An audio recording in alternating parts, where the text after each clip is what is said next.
Buenas tardes. ¿Quién les habla? Es el doctor Federico González de Villa, director de la Escuela de Posgrado de la Universidad Nacional de Trujillo. El motivo para saludarles y para invitarles a profesionales, a bachilleres y estudiantes en general a participar de los diferentes diplomados y cursos que se vienen desarrollando en convenio con la empresa Consultoría e Ingeniería, TECNI e IRN. Estos diplomados se realizan en las ciudades de Chimbote y Huaraz. Esta empresa hemos firmado convenio porque es una empresa seria, es una empresa que reúne todos los requisitos como para brindar un buen servicio.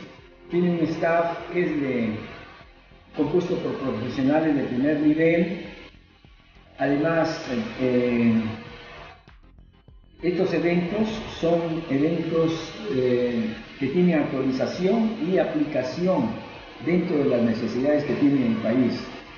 Por eso, una vez más, los invito a ustedes a participar de estos diplomados que, en convenio de la Escuela de Posgrado junto con esta empresa, que les vuelvo a repetir, es Empresa Consultoría e Ingeniería TQI e IRN para las ciudades de Chimbote y de Huaraz.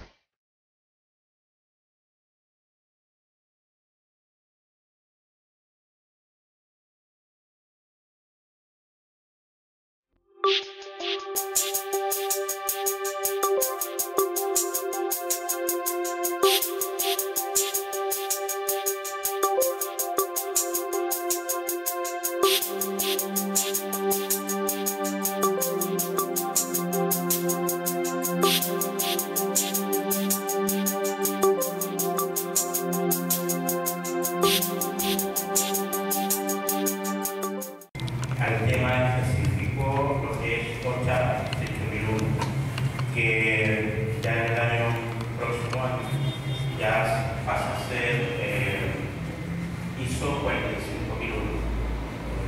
Hay principalmente diferencias en el enfoque de llevar lo que es el sistema. OCHA 18001 hoy en día está y va hacia lo que es la implementación del sistema. Hoy en día ya eso va a pasar a ser casi una cosa que todos debemos tener implantado en las diferentes empresas. Entonces lo que pasa a ser ISO 45001 va más que nada ahora por la gestión. Ya no va a haber tanto, bueno, se va a realizar lo que es la implementación, pero va primero a enfocar principalmente a lo que es la gestión, al cumplimiento objetivo, cumplimiento de metas y todo lo que tiene que ver con la implementación ya del sistema.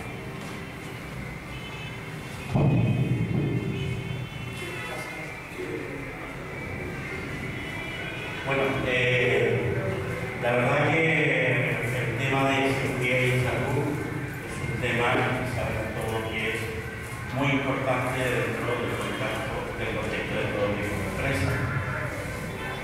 Porque si bien tenemos diferentes temas de gestión, sabemos que los principales tenemos la 14001, que ya salió una nueva versión 2015, que tiene que ver todo lo que es el sistema de medio ambiente.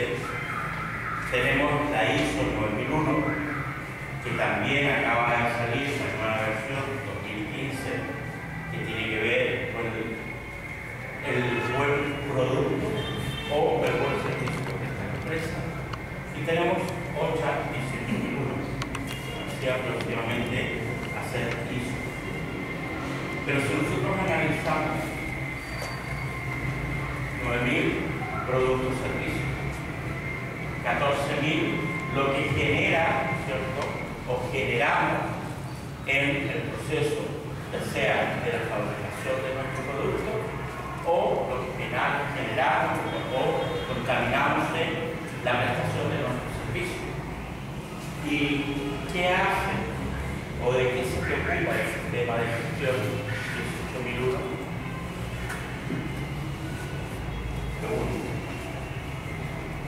¿Quién es el ente principal que se preocupa 8 a 18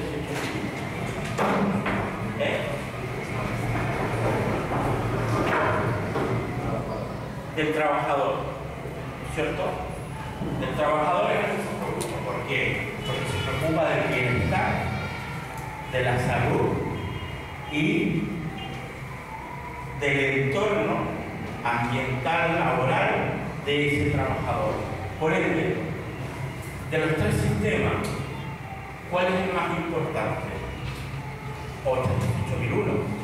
¿Por qué? Porque si no existe el trabajador, si no tenemos el ambiente adecuado de ese trabajador, no lo tenemos en condiciones saludables a ese trabajador, si no tenemos enfermedades ocupacionales de ese trabajador, va a poder prestar un buen servicio, realizar una buena producción. Entonces, de todos estos sistemas, para mí es el más importante, porque una vez que tengamos en nuestro entorno laboral condiciones adecuadas a nuestros trabajadores, en enfermedades ocupacionales, en un ambiente idóneo de trabajo, va a producir mejor, va a haber menos contaminación.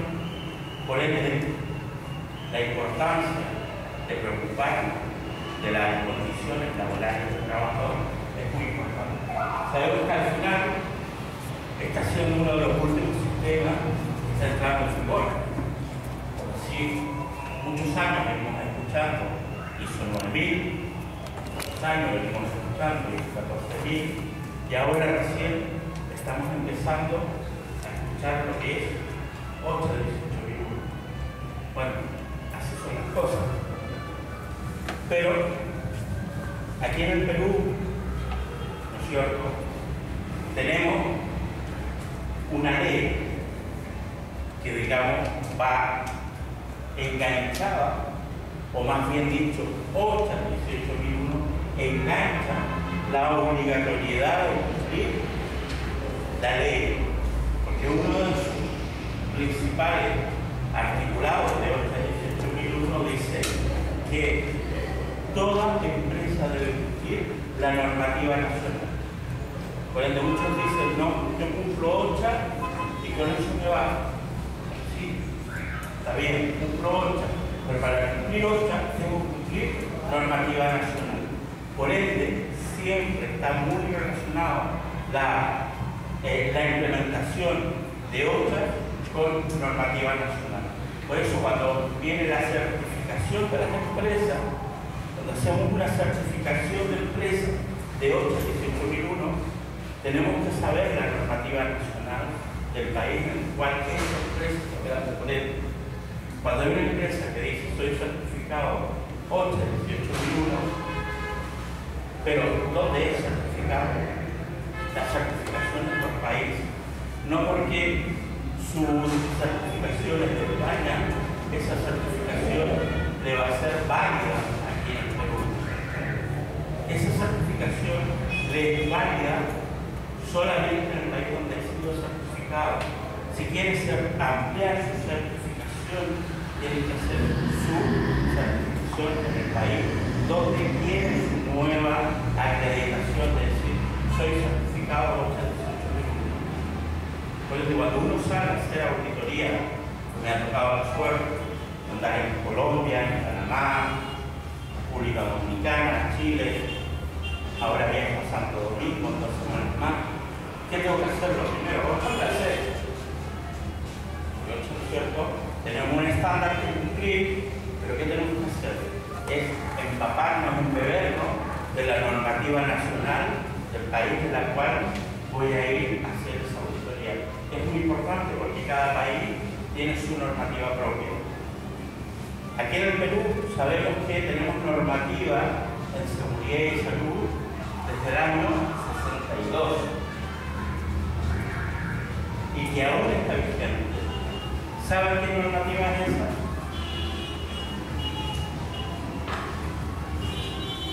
¿De qué sector somos principalmente? Tenemos empresas industriales, hay gente que trabaja en la industria, sector minero, sector servicios. La normativa que aún está vigente es la 42F. que es justamente normativa de seguridad para el sector industrial, en el cual ahí nos dan muchos parámetros en los cuales debe cumplir nuestra empresa, como altura, escalera, espacios, superficies, y todavía está vigente. Por lo que no podemos decir que en el Perú quieran hacer una ley recién en el año 2011. En el Perú tenemos leyes de seguridad y salud, como lo da el ejemplo, del año 62. Hay leyes vigentes del año 70 y pico. Después se podría decir que hubo un letargo, en todo lo que hubo ley normativa, y salió un Real Decreto, un decreto supremo, un DS, que es el 09 del 2005, el cual era un reglamento de seguridad y salud. Extrañamente no había ley, salió un reglamento que se empezó también a aplicar, en el cual ya nos empezaban a condicionar lo que te constituía un comité de seguridad y salud. Esto ya da unos parámetros, pero no se cumplía. Claro, ya sale la ley, la 29683 del año 2011, sale un decreto supremo, el DS 05-2012, y empieza allá a haber un movimiento dentro del Perú, dentro de las empresas, tanto empresas de servicios como empresas en general, y a haber un cumplimiento ya. ¿Por qué creen ustedes que empieza a haber este cambio? ¿Por qué empezamos a dar esa importancia a la ley? ¿Por qué crees tú que empezamos a dar esa importancia a la ley? ¿Perdón? Perfecto, lo separamos en dos partes. La ley 42F, por ejemplo, es de carácter obligatorio. Toda ley es de carácter obligatorio. Todo decreto supremo de carácter obligatorio. Todo decreto, toda normativa sectorial, por ser normativa y aprobada, es de carácter obligatorio. Pero ahora vamos a la otra parte que acabas de decir, que es ahí es donde ya comenzamos a cambiar y a tomar la importancia real. Tenemos sanciones. Tenemos dos tipos de sanciones. Tenemos sanciones administrativas, tenemos sanciones de sanciones económicas. Multiplicamos las sanciones que habían anteriormente hasta por 10 veces. Si antes una sanción menor, por decir una cantidad, era una UIT, de marzo del 2014 pasó a ser 10 UIT. El nivel de sanción fue realmente importante. Entonces ya el empleador dijo, aquí hay algo y tenemos que comenzar a hacer algo. No es porque el empleador por mutuo propio empezó a preocuparse de los trabajadores, no es que cambió esa filosofía. Ayer no me preocupo del trabajador, hoy sí me preocupo. Ya hubo algo que empezó a decir, aquí pasa algo y tengo que hacer algo. Porque para que podamos empezar a usar esa filosofía, ese criterio y a aplicar lo que nos están diciendo, ¿cuándo comenzamos? Cuando empiezan, ¿cierto?, a apretar de alguna forma y tenemos que pagar. ¿Se acuerdan cuando empezó la normativa de la obligatoriedad de usar el cinturón de seguridad? ¿A partir de cuándo se comenzó a utilizar? De cuando nos pasaba la papeleta, decía, mire señor, usted va a hacer el cinturón de seguridad y su infracción es tal. Entonces ya comenzamos a utilizar el cinturón, no por el beneficio que me prestaba, porque el beneficio que me prestaba era desde antes a que me pusiera la papeleta, pero antes no le daba importancia. Era la misma importancia antes que después de que me empezara a pegar sanción. Pero una vez que empezaron a tocarme el bolsillo, decir, mira, tienes que pagar tanto, lo empezamos a utilizar. Hoy en día ya pasa a ser algo que nos sentamos en el coche, por lo menos la mayoría, no vamos a decir todos, nos sentamos en el coche e inmediatamente nos ponemos el cinturón. ¿Por qué? Porque con el tiempo también hemos visto, como las noticias, como las estadísticas, de la baja incidencia al haber un accidente laboral, a la probabilidad de un accidente grave de la persona que lleva el cinturón de seguridad a las personas que no llevan el cinturón de seguridad, ¿cierto? La probabilidad de disminuir esa gravedad del accidente es menor usando el cinturón que no usar el cinturón. Entonces, en la ley de seguridad y salud, la 1983, viene la parte administrativa, inclusive lo puede significar la clausura parcial o cierre total de la empresa, y también tenemos lo que es la parte económica. Pero hay otro punto muy importante. ¿Cuál punto importante han escuchado de la ley de seguridad y salud? Aparte de tener sanciones administrativas, sanciones económicas, hay una sanción que fue muy criticada por el sector empresarial en Perú. ¿Cuál es esa? ¿Cuál es esa sanción? ¿O cuántas responsabilidades? Penas privativas, cárcel, sanción penal. Hay una modificación del 168A del Código Penal en que dice que a falta, si hay un accidente y se demuestra que hay una falta de cumplimiento de ley por parte del empleador y ese accidente motiva un accidente con lesiones al trabajador, tiene sanciones penales. Las sanciones penales sabemos que las paga solamente la persona, ya no existe el seguro, no existe nada que pueda resarcir, digamos, esa pena. Entonces, ya estamos hablando, cuando salió la 29783, hablaba entre 3 y 5 y entre 5 y 10. Entonces, ahí hubo mucha crítica del empleador que decía que en el Perú se estaba criminalizando por dar trabajo. Si nosotros damos un buen trabajo, damos un trabajo digno al trabajador, lo tenemos en condiciones seguras, nos preocupamos de su entorno, nos preocupamos de la actividad que desarrolla, ¿nos van a meter a la cárcel? No, ¿cierto? ¿Cuándo nos van a meter a la cárcel? Cuando hay un accidente y se demuestra que no nos hemos preocupado por las condiciones laborales de ese trabajador. Por ende, ahí sí tenemos cárcel. Ahora, después, la fuerza empresarial, sabemos que es fuerte, hubo una modificación a la 29783 en el artículo del Código Penal, el 168A, y pasó a reducirse esa pena. Y sale la ley, la 30.222, en la cual ya esas penas de cárcel ya se reducen entre, creo que son entre 2 y 4 y 7. Puedo equivocarme, ya, pero la máxima pena privativa es hasta 7 años. Primero, si hay un accidente, se demuestra que no sea mortal, se demuestra que el trabajador ha incumplido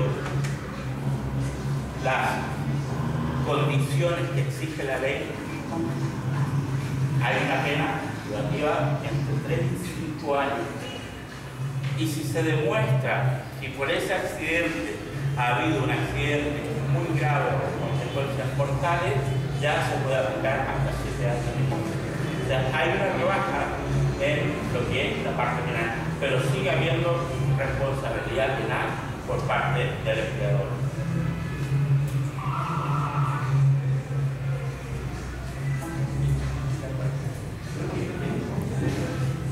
Un segundo.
importante que vamos a percibir en esta clase es entregar a las personas en la gestión de seguridad y salud ocupacional en una empresa y conocer las exigencias que tiene OCHA para el cumplimiento.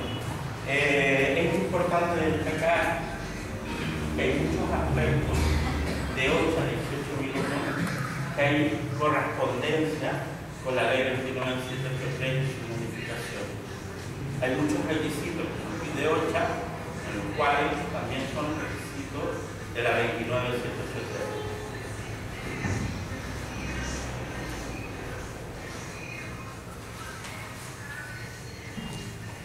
¿Qué es OCHA 18001? OCHA 18001 es una serie de estándares internacionales relacionados con la seguridad y salud ocupacional. Seguridad y salud ocupacional, seguridad y salud en el trabajo, prevención de riesgos laborales, son todas terminologías que, si bien son diferentes, pero el significado es el mismo. Ustedes pueden escuchar tanto como seguridad y salud ocupacional, seguridad y salud en el trabajo, prevención de riesgos laborales, al final va a ser lo mismo.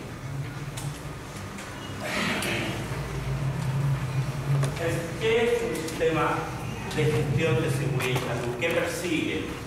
Un sistema de gestión de seguridad y salud persigue proporcionar a las organizaciones el elemento de un sistema de gestión eficaz que sea posible de integrar con otros requisitos de gestión de forma de ayudar a alcanzar sus objetivos.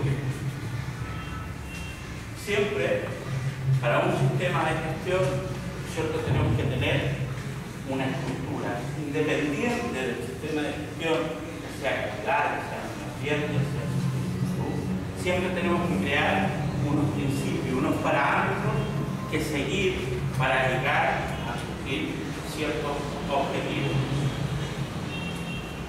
El sistema de gestión de seguridad y salud, estos parámetros que nos va a hacer, esta estructura que nos va a hacer llegar al fin principal, que es cumplir un objetivo de reducir el índice de accidentes, de tener a nuestros trabajadores en condiciones óptimas de su entorno laboral, reducir las enfermedades ocupacionales, reducir el índice de accidentes.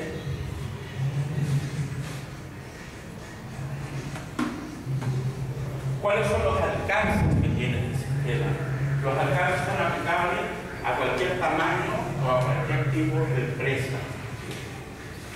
¿Qué nos dice la ley 29783? Vamos a ir haciendo, cuando vayamos hablando, voy a ir haciendo una relación para ir viendo inmediatamente la aplicabilidad a la ley 29783. El sistema de gestión de OCHA nos dice que es aplicable a cualquier tamaño y tipo de empresa.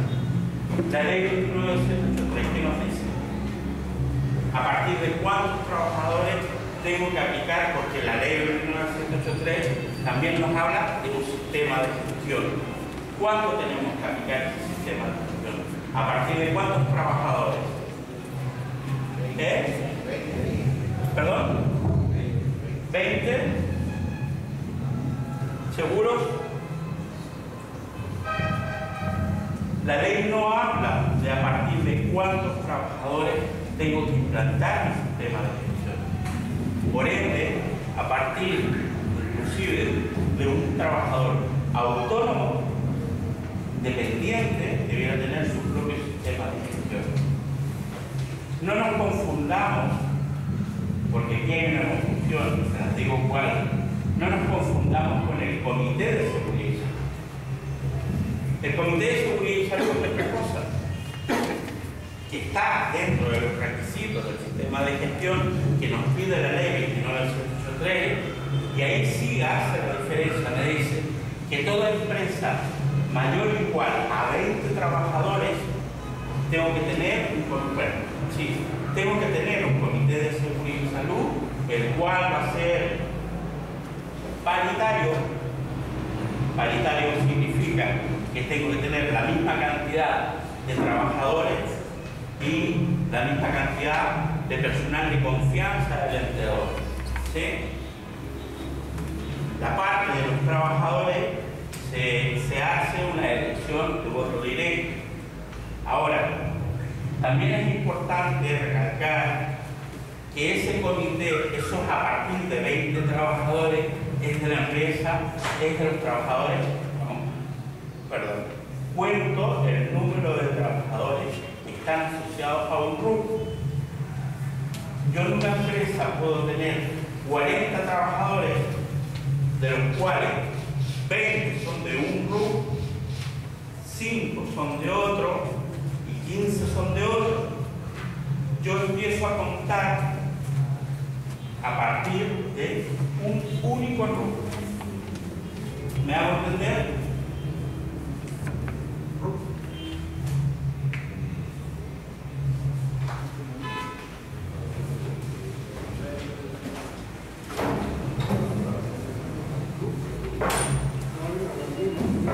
¿Alcanzan a ver ahí el proyector?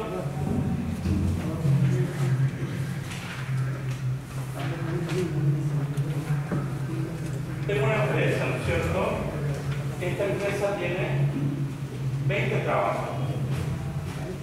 Dentro de este mismo centro de trabajo,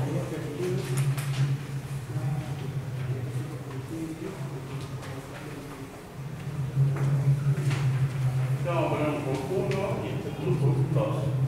Dentro del mismo centro de trabajo, esta empresa tiene 15 trabajadores. Cuando hay más de una empresa en un centro de trabajo, ¿cierto? Entonces, yo voy a escoger, voy a constituir un comité de seguridad y salud en el trabajo de esta empresa que ya tiene 20 o más trabajadores, de los cuales ese comité va a estar constituido por 4 personas. 2 representantes de los trabajadores y 2 representantes del empleador.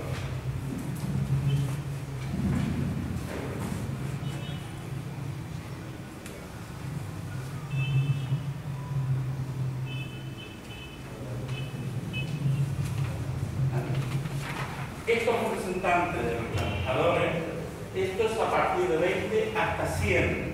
De 100 para arriba se van adicionando de 2 en 2 hasta llegar a 12 miembros del Comité de Seguridad y Salud. 6 representantes de los trabajadores y 6 representantes del empleador. Estos representantes de los trabajadores se hace una elección por voto directo entre todos los trabajadores que pertenecen a este grupo. ¿Vale? De ahí hacemos un proceso en el cual la ley da unos formatos tipo, en el cual se hace la publicación, se constituye un comité de elecciones, se presentan los candidatos, hay un periodo de publicidad o de publicación de esos candidatos y un día determinado se fija fecha y hora para que emitan su voto directo. Todos los trabajadores, a excepción, en esta elección, a excepción del personal de confianza. El personal de confianza de la empresa no puede participar en el proceso de elección del comité, digamos, de los representantes de los trabajadores del Comité de Seguridad y Salud. ¿Por qué no puede participar?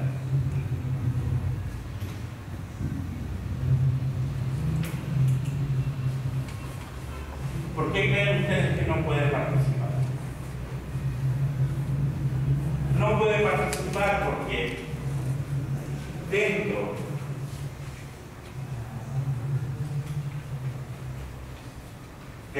de todo el personal de confianza de la empresa, el empleador de aquí va a sacar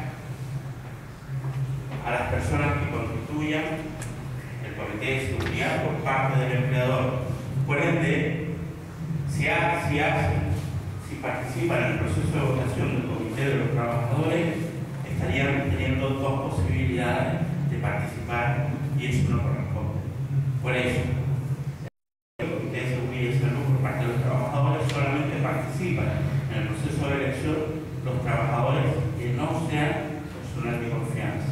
Y del personal de confianza, el empleador nombra dos personas, en este caso por ser entre 20 y 100 trabajadores, nombra a sus dos representantes del personal de confianza para constituir el Comité de Seguridad y Salud.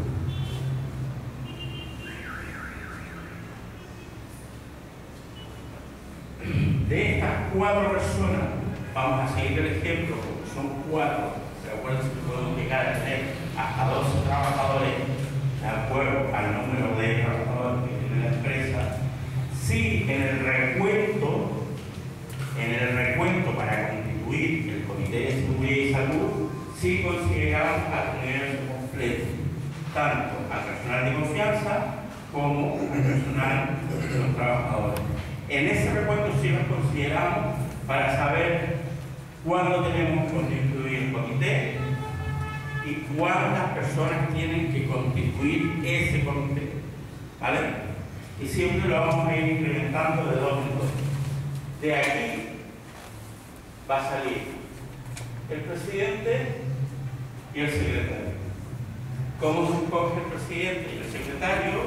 Se escogen por votación directa entre las personas electas por parte de los trabajadores y por las personas nombradas por el empleador. Se constituye la primera reunión del comité y en ese minuto entre ellos hace la votación, ya sea por acuerdo, se puede llegar por acuerdo entre ellos, por ese acuerdo, mira, ¿quién cree que proponga tal? Si estamos de acuerdo, perfecto, tal el presidente, tal el secretario. Si no se llega a ese acuerdo, se va a una votación entre ellos y ahí hacemos la elección del presidente y el secretario. En el caso de la empresa que tenga menos de 20 trabajadores, o sea, a partir de menor o igual a 19 trabajadores, no es que no haya representantes de los trabajadores en el tema de seguridad y salud. Ahí se va a llamar lo que es el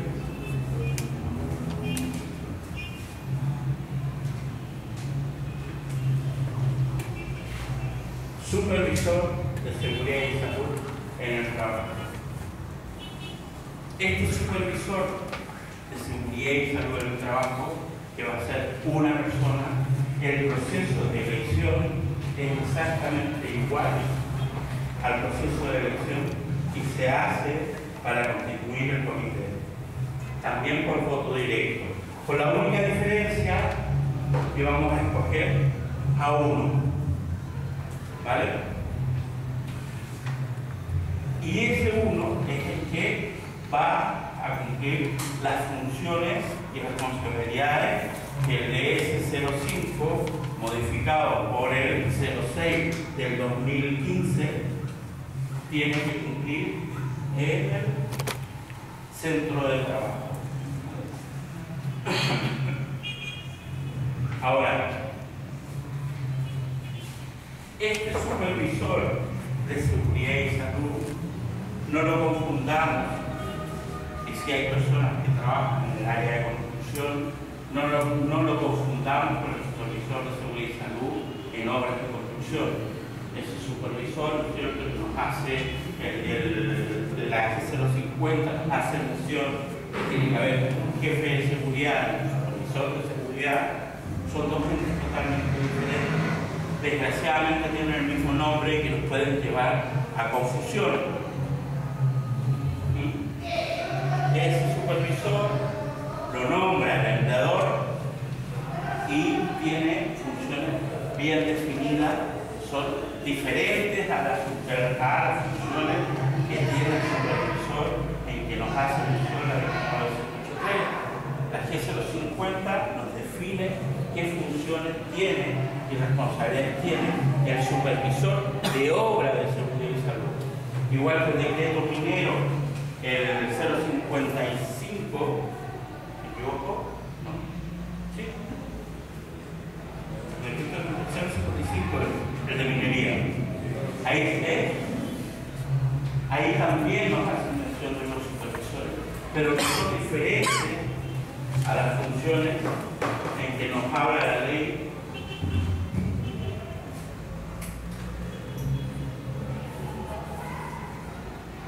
a la 29183 y su modificación, que es la 30.222.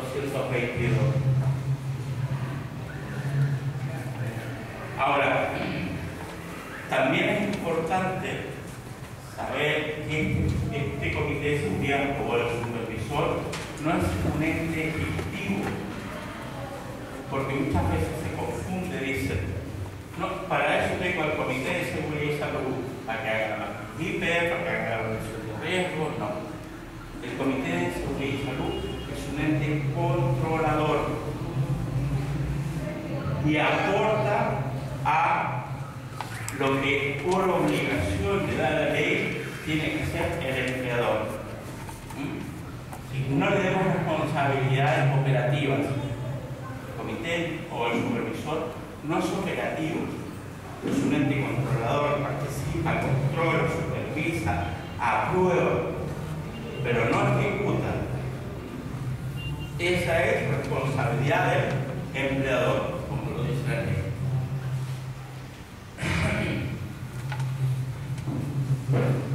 Bueno, hablábamos, ¿cierto?, entonces de lo que es el tamaño y tipo de empresa. Teniendo un trabajador autónomo, ya tengo que constituir, ya tengo que tener mi comité de seguridad, mi tema de gestión de seguridad. ¿Vale? Después, no establece criterio específico para el control de los riesgos de seguridad y salud. OCHA no nos dice que el control de los riesgos lo tiene que hacer de tal forma. Nos dice que tenemos que controlar los riesgos. ¿Cómo? Ya nos vamos a la ley 29183, ahí nos dice que tenemos que hacer evaluación de riesgos. La famosa, primero que nada, nuestra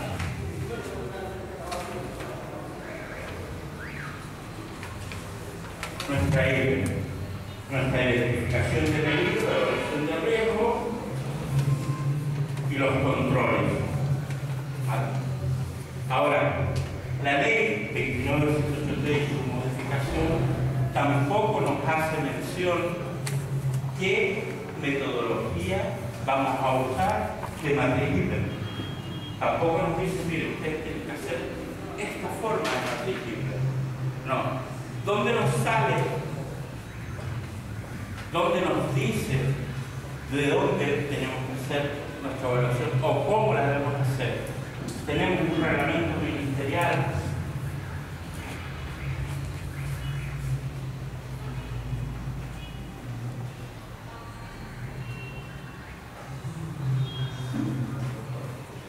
Creo que en 2011 del reglamento ministerial de ese decreto supremo, RM, reglamento ministerial, lo ha hecho algún ministerio y después, cuando veamos siempre las dos siglas acá, el DR es del Ministerio de Trabajo, ¿vale? Tenemos un reglamento ministerial que es el 050, creo que es el 2011, puedo equivocar en el año, ya me da, ya empiezo ya a fallarme ya la memoria, del Ministerio de Trabajo, en el cual ese RM 050 nos da formatos tipo en que podemos aplicar tanto para evaluación de riesgo, formaciones, inducciones. Ahí es un reglamento de recomendaciones, ¿vale? No es un reglamento que nos esté obligando a que usted tiene que hacer ¿Este formato? No, es un reglamento de recomendación. Lo importante sí, ¿qué es lo que te dice la famosa SUNAFIL, la Superintendencia Nacional de Fiscalización Laboral? ¿Han escuchado quiénes son? Entonces, cuando se crea la ley, después de crearse la ley, se crea una entidad que cuelga, digamos, del Ministerio de Trabajo, pero un ente independiente que se crea la Superintendencia Nacional de Fiscalización Laboral. Se crean inspectores y se van creando delegaciones, en la cual hasta el día de hoy todavía en todo el Perú no está la presencia de SUNAFIL en todo el Perú, están habiendo en las provincias principales. Pero se están creando muchas plazas de inspectores de SUNAFIL, que de todas maneras tienen una red bastante buena, en el cual hacen controles de todo lo que tenga que ver relacionado con la parte laboral, contratos, horas extraordinarias, turnos, y aparte también tiene que